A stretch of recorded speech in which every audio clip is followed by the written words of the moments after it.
Hello everyone, my name is David, also known as Hyphy in the game World of Warcraft, and it's brought to my attention that some guildies of mine have been having some issues with Frost Death Knights for damage and DPS in raids and single target boss fights.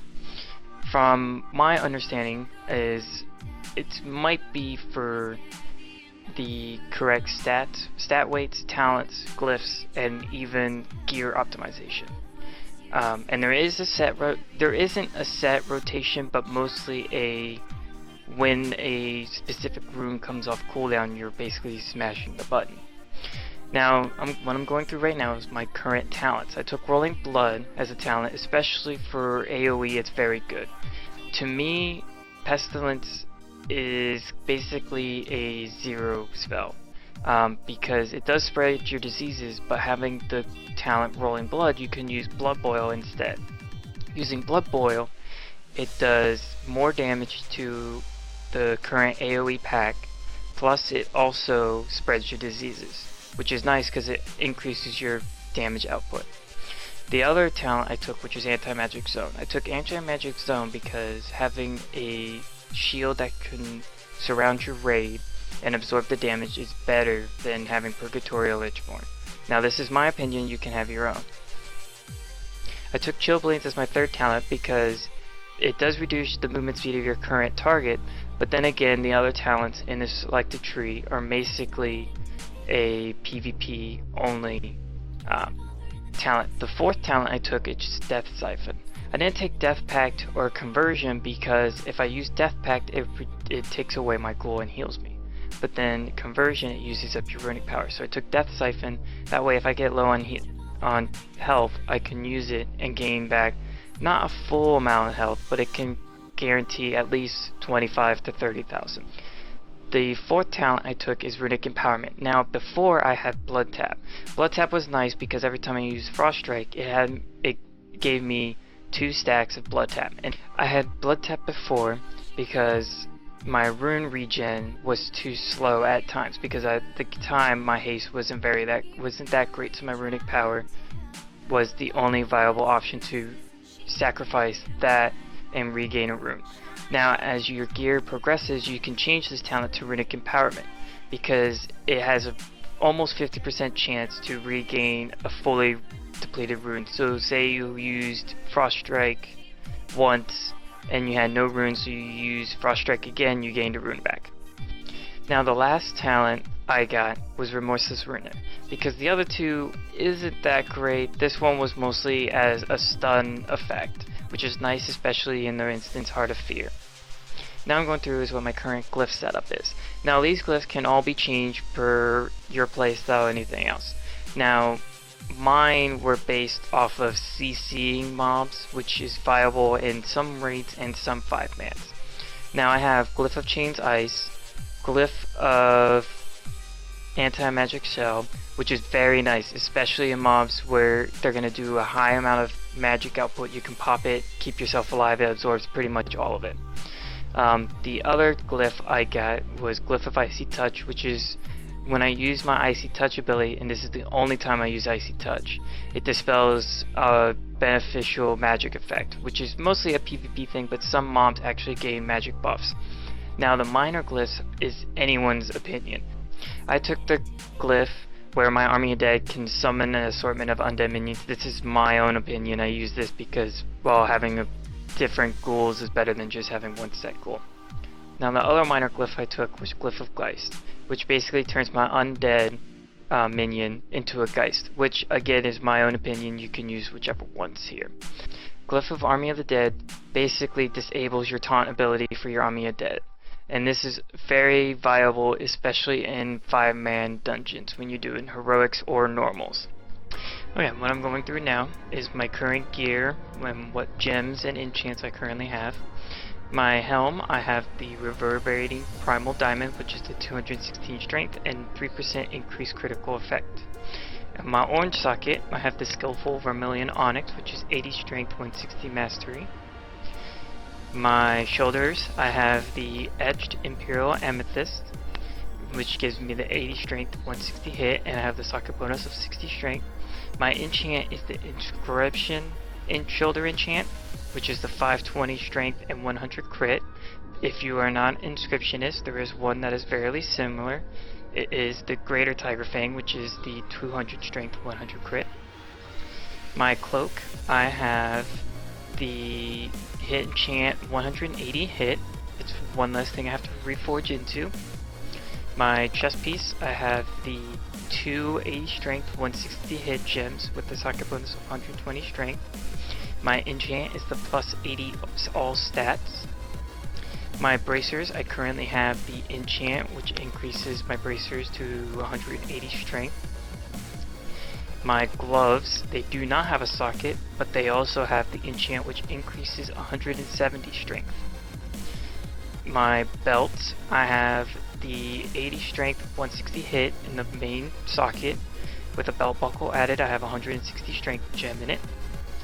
My legs, I currently have 160 strength and an 80 strength, 160 hit with an enchant, which is the 285 strength and 165 crit. My boots do not have a gem socket in them, but the enchant I have on them is the 140 mastery and minor run speed. My trinket, as you can tell, is not the greatest first one, though I have the Dark Moon card, which is the second best in slot trinket till heroic 10 mans. My weapon, I have the Shaw Touched 1, and I do have the 500 strength gem added to it. And my offhand is a normal weapon with the 80 strength, 160 hit. The main thing with Death Knights, your main hand weapon, you want to put the Rune Forge of Rune of Razor Ice, and your offhand with the Rune of Fallen Crusader. Now what I'm going through is my reforging.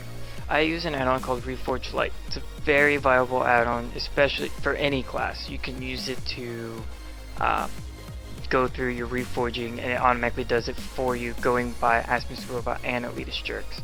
Now what you can do is you can set it up to a preset weight, and I use the Frost Tool Wielding stat weight. Once you select your stat weight, you can change your stats around as you want. You can put mastery ahead of expertise, you can put mastery ahead of hate, and so on and so forth. When you set that up, you go ahead and hit calculate, and it will change your score result into a green plus, which means it's going to reforge more, or if it's a minus, meaning you reforge something that it did not like, and it's going to change it for you. Once you hit show, it'll pop up another screen here, and it'll show you what your current reforging and what these add-on wants your gear to reforge into. If it has a check mark next to it, it means that your current reforge is what the add-on likes. If it doesn't have a check mark next to it, it's going to reforge that item into what it would like it to be. As you'll notice, I have two that do not have check marks currently. At this moment, they are just not what I would reforge into at the moment. Once you notice, it will show you how much the cost of reforging is, and you go ahead and hit reforge. Now reforging, especially for Death Knight, you want to hit your hit expertise to be 0% for your special abilities. So that means the mob has 0% chance to dodge or even to miss with your special abilities. Doesn't mean you can miss with your white damage, because your white damage isn't a viable option as more of your spells. The other thing you notice is mastery is above haste. Mastery for Frost DKs is a plus because it increases your frost damage. As you'll notice, you'll be using Howling Blast quite a bit during your rotation. Haste is just rune regen, which is viable once you get haste towards your gear. Haste is very limited to reforging. Sometimes you'll reforge into haste.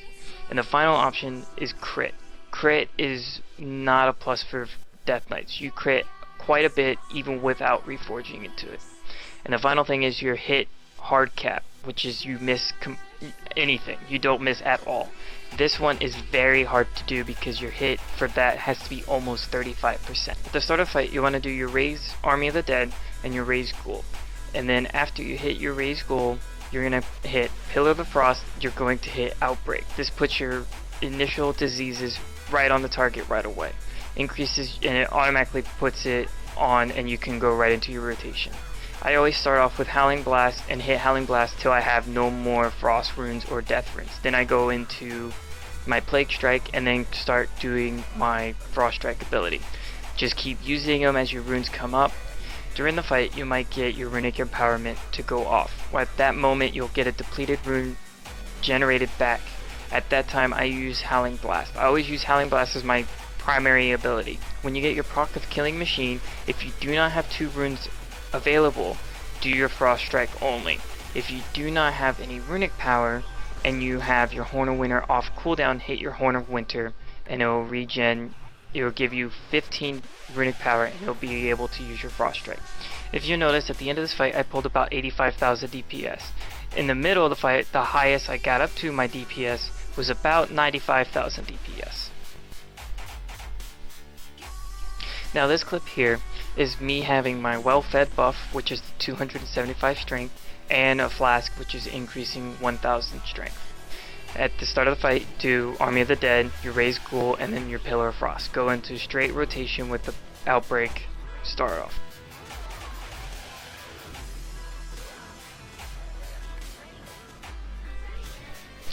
As you notice, about halfway through the fight, I'm pulling about 95 to about 98,000 damage, or DPS I should say. This is about 5,000 DPS increase with just having my self buffs.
I hope this video helps out you Death Knights that are having some trouble with damage or DPS pulling in raids and single target boss fights. If you have any questions, feel free to leave them in the comments. This is David. See you next time.